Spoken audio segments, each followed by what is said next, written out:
माझ्या भाग्याचं माझ्या सौख्याचं लीण सोन्याचं माझं कुंकू रोज पूजिते रोज जपिते लाख मोलाचं माझं कुंकू हा हा हा कुंकू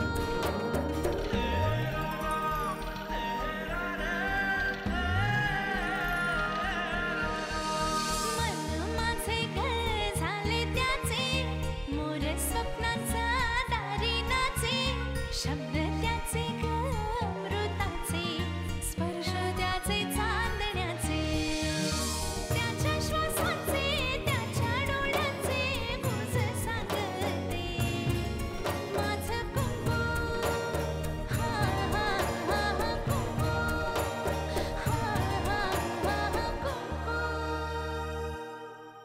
निदान माझ्याकडे बघून तरी त्यांना माफ करा ना भाऊजी. तुझ्याकडे पाहून आता शांत नाही राहू शकत मी. अगं पोरी, मी शेतकरी कष्ट करणारा, हे असं बसून खाणं जमत नाही बघ. जमीन तुझी झाली बाबा. 2 दिवसामध्ये राघवा कागदपत्र घेऊन येतोय. मला तुला खूप महत्वाचं सांगायचं आहे. राजन, तुमच्यामुळे आज परशुराम साहेबांना चांगलीच गोळी बसली. उत्तमातले उत्तम असे 2 मुहूर्त निघतायत. त्यातला 1 महिन्यानंतरचा आहे आणि 1 4 दिवसानंतरचा आहे. मग 4 दिवसानंतरचा मुहूर्त पक्का करूया. जानकी जानकी जानकी जानकी अगं बाबांकडे चालले होते सांगायला, पण आधी तू ऐक. ज्या वेळेची अख्खं घर आतुरतेने वाट बघत होतं ना, ती वेळ आता 4 दिवसावर येऊन ठेपलीये. काय झालं काय असं? अगं काय झालं म्हणून मलाच काय विचारतेस? आत्ताच गुरुजींनी तुझ्या आणि राजनच्या लग्नाचा मुहूर्त काढलाय.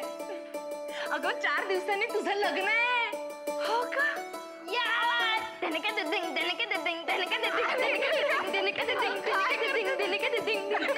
काय रे अमृता, गणे काय चाललंय? असं जत्रेत लागल्यासारखं का नाचताय तुम्ही? 4 दिवसांनी आपल्या घरात पण जत्रा साजरी होणार आहे. म्हणजे आपल्या गावात जत्रा कशी असते, शंभू महादेवाचं आणि नवसाईचं लगीन असतं ना, तर तसंच या नवसाईचं आणि एका राजन नावाच्या शंभू महादेवाचं लगीन होणार आहे. काय सांगतोस काय? वा वा वा वा वा, कॉंग्रॅट्स, ग्रेट ग्रेट, मस्त न्यूज सांगितलीस. Congratulations, great. कन्यादान मी करणार आहे, लक्षात आहे ना तुझ्या? आणि गण्या, लग्न 4 दिवसावर आलं, हे तुला कोणी सांगितलं? काका, आत्ताच गुरुजींनी मुहूर्त काढलाय. म्हणजे कसं झालं ना, ऍक्च्युली 1 मुहूर्त होता 1 महिन्यानंतरचा आणि 1 होता 4 दिवसानंतरचा. पण आत्याजींनी सांगितलंय की हे लग्न लवकरात लवकर आटपून टाकायचं.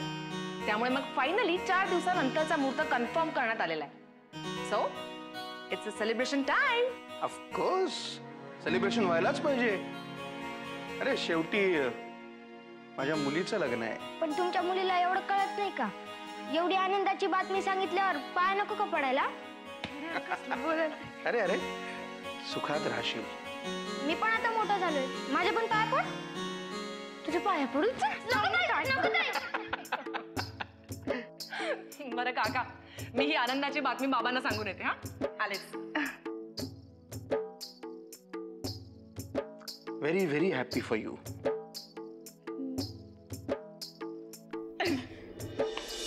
बाबा बाबा बाबा बाबा, हळूहळू पडशील की. माझ्याकडे ना एक सॉलिड न्यूज आहे. सांग, पण जरा बस, दम खा आणि मग सांग ना. काय झालंय? आत्ताच लग्नाचा मुहूर्त काढलाय.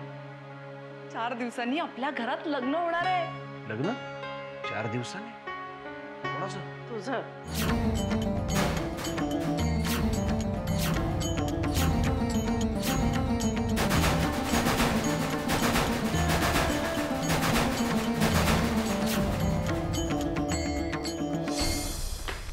काय म्हणायचंय तुला? अरे आता गेले 4 दिवस घरात कुणाच्या लग्नाची तयारी चालू आहे? जानकीच्या. मग तेच तर सांगते ना अमृता, तिच्याच लग्नाचा मुहूर्त काढलाय. ओह, ओके ठीक आहे, मी निघते आता, कारण सुमित्रा काकूला अजून बातमी सांगायची आहे. पाहिलंस किती खुश आहे ते? खुश आहे. खुश आहे याचं कारण जानकी आणि राजनचं लग्न ठरलंय. पण मी तुला सांगून ठेवतोय, मी हे लग्न करणार नाही. आता हे लग्न तुला करावंच लागेल. आत्याबाई मी काल पण सांगितलंय, लग्नाचा होकार किंवा नकार अजून माझ्या हातात आहे. अरे पण तुला काहीच करायचं नाहीये. फक्त लग्न करायचं आहे असंच ना? ते तू ठरव. लग्नाच्या मांडवात नवरा मुलगा म्हणून यायचं का नुसतं अक्षता टाकायला यायचं? अक्षता टाकायला सुद्धा मी येणार नाही, तर स्वतःच्या लग्नाला येणं दूरच राहिलं. तू जर इतका हट्टाला पेटणार असेल ना, तर मी हट्टाला पेटू शकते. तू जर त्या दिवशी मांडवात आला नाहीस तर त्याच मांडवात तुला माझा मृत्यू पाहावा लागेल.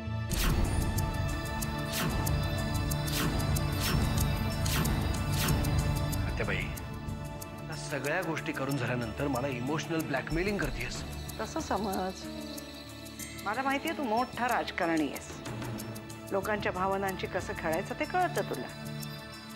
पण एवढं लक्षात ठेव, लहानपणापासून मीच तुला मोठा केलं. मी कितीही मोठा राजकारणी असलो तरी भावना कुठे, बुद्धी कुठे वापरायची हे माझ्यापेक्षा तुलाच जास्त कळतं.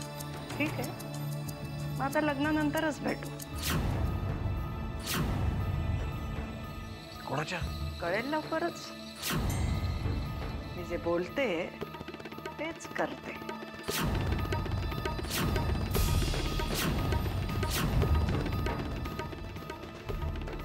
आत्याबाई,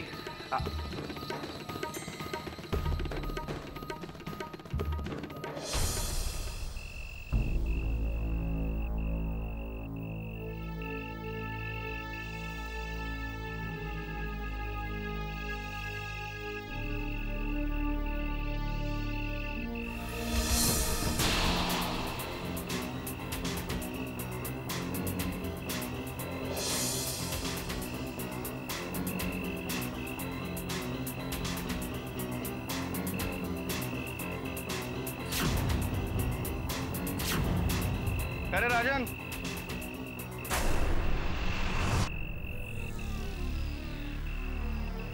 काय चाललंय? इकडे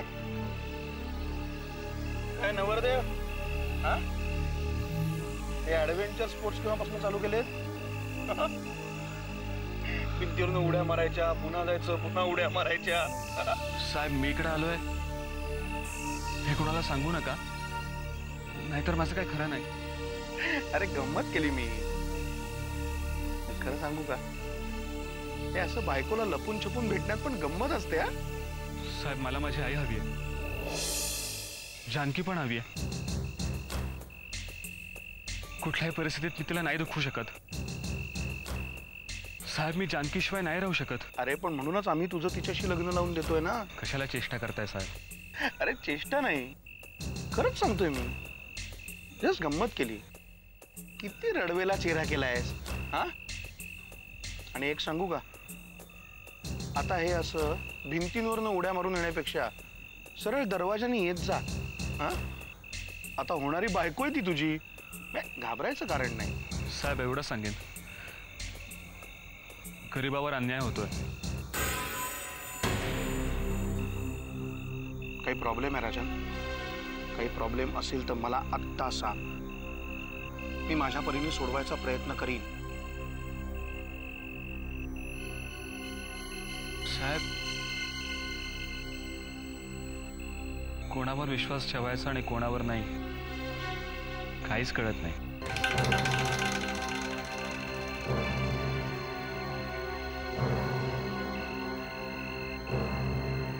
तुला खरंच काही प्रॉब्लेम असेल सांग मला.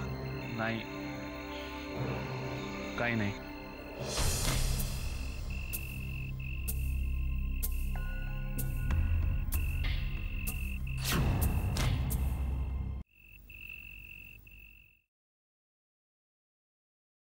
सुमिताई, काही हवंय का? नकोय. मग पुस्तक वाचून दाखवू का? नको जानकी. हात पाय चेपून देऊ? नको. डोकं चेपून देऊ? हे बघ जानकी, मला काहीही होत नाहीये.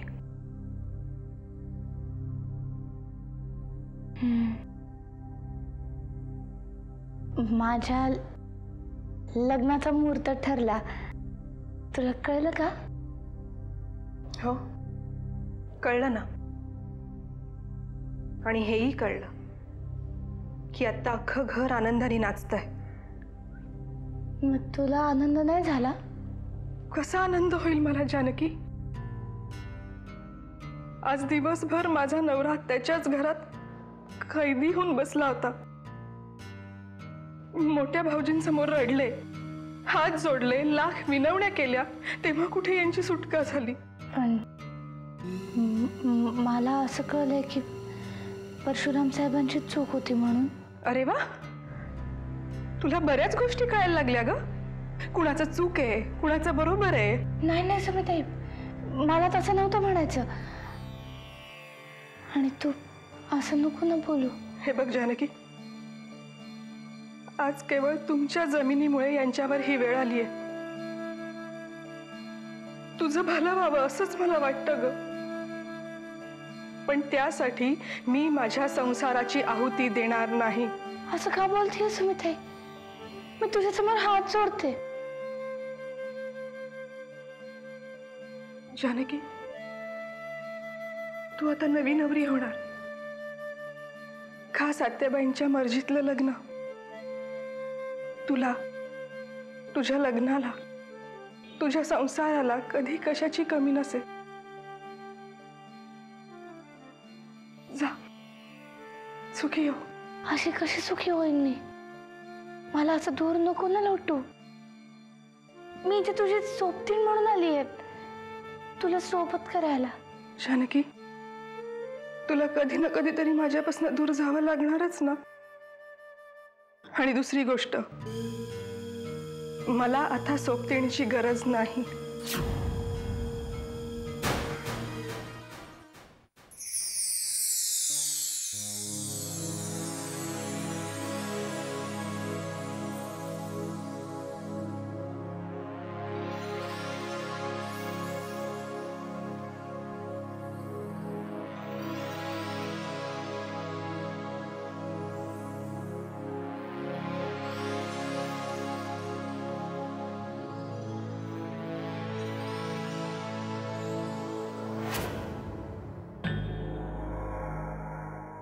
मालक, एवढं झालं तरी काय, एकदम मला इथेच. इथे म्हणजे हे पण माझंच घर आहे. इथे बोलायला काय कोणाला बाळाला घाबरतो काय मी? काय नाही रे, काय झालं काय नाही. मी मच्छर आहे नरसिंहरावच्या समोर, याची जाणीव झाली मला. तुला सांगतो राघोबा, या नरसिंहरावच्या पाठीमागे वाकणीचं डोकं आणि आत्याबाईचा अनुभव सतत त्याला कामी येतो. सतत. काही लफडं झालं का त्या जमिनीवरून? जमीन तर गेली रे बाबा, जमीन तर गेलीच. पण त्यावेळेला जो अपमान झालाय की नाही, त्या अपमानाचं ओझं घेऊन अख्खं आयुष्य काढावं लागणार आहे मला. पण अशी कशी गेली जमीन? मालक, आपण करूया ना परत काहीतरी. काय करू शकत नाही आपण. हातावर हात ठेवून गप्प बसण्यापलीकडे आपण काय पण करू शकत नाही. कारण नरसिंहराव नावाचा हत्ती उन्मत्त झालाय राघोबा, उन्मत्त झालाय. पण कितीही उन्मत्त झालेल्या हत्तीला एक छोटी मुंगी सुद्धा आडवा करू शकते. मी लाल मुंगी नाही रे बाबा राघोबा, मी तर काळी मुंगी, अन्नाचं कण डोक्यावर घेऊन चालणारी. साला लाल मुंगी आपल्या वाट्याला आलीच नाही. मग आता संन्यास घेणार का? ते पण डेअरिंग नाही ना माझ्यात. फक्त गोगलगाय बनवून किल्लेदारांना चिकटून राहणार आयुष्यभर. म्हणजे आता आयुष्यभर गोगलगाय पोटात पाय असं बसायचं का? नाही रे, येडा आहे का तू? गोगलगाय सुद्धा एकाच ठिकाणी बसली की नाही तर तिला सुद्धा पाठीचा कणा येईल. आता गोगलगाय नाही, मुंगी नाही, डोंगळा नाही, मुंगळा नाही, वाळवी वाळवी बनवून किल्लेदारांचा डोलारा पोखरून टाकणार आहे मी. पण तो दिस येणार तर रे कधी? येणार राघोबा. अजून एक हुकमाचा पत्ता माझ्याकडे शिल्लक आहे. एक शेवटचा हत्यार, माझा जन्माला येणारा पोरगा विक्रमादित्य. या किल्लेदार घराण्याचा एकमेव वारसदार. एकदा का विक्रमादित्य जन्माला आला किंवा या किल्लेदारांना असा थै थै थै थै थै थै थै थै नाचवतो की नाही बघ. विक्रमादित्य परशुराम किल्लेदार.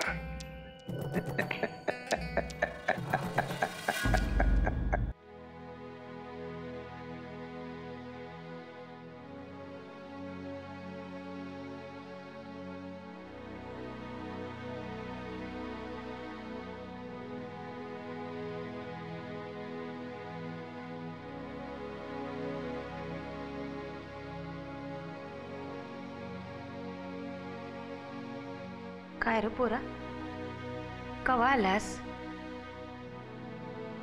आणि असं काय अवतार करून घेतलायस?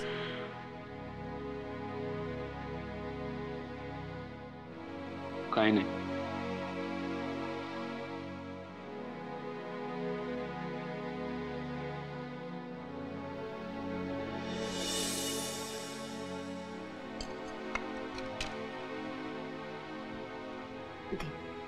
जेवण घे.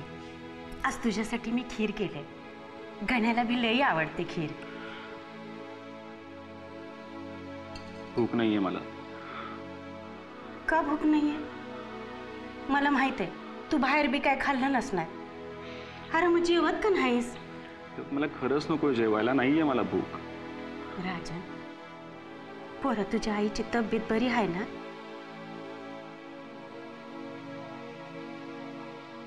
ठीक आहे. तू काय बी काळजी करू नकस. पांडुरंग हाय तिच्या पाठीशी.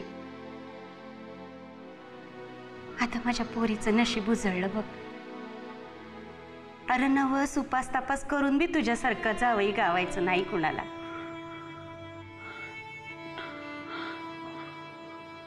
रखमा मावशी खरंच देव असतो का ग?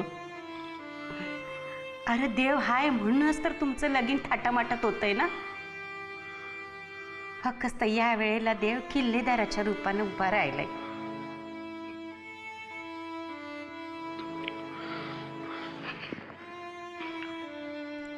मी आलोच. अरे पण ताट वाढलंय ना. जेवून घे.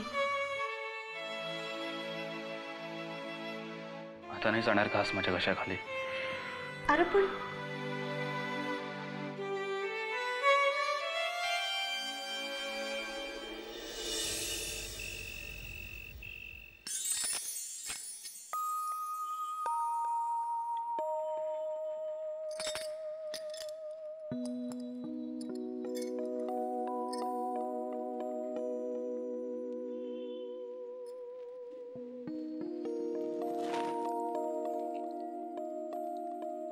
काय का?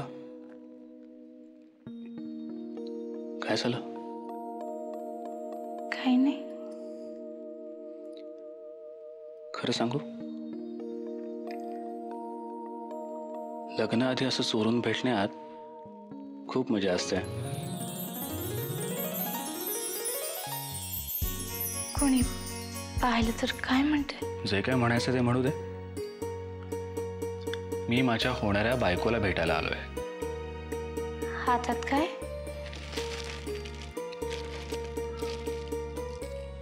तुझ्यासाठी एक भेट. मग देणारच कधी? लग्न झाल्यावर? अगं वेडे, तेच देण्यासाठी तर आलोय एवढ्या रात्री. मग ते की पटकन. डोळे मिटा दे, मगच देईन.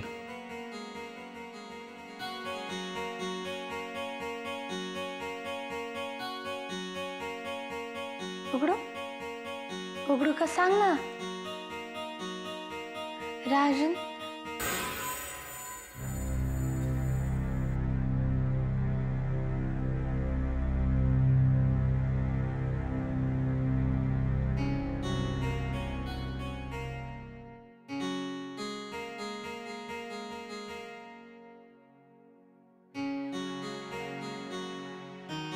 हा येडी मी जागेपणी सुद्धा स्वप्न पाहायला लागले.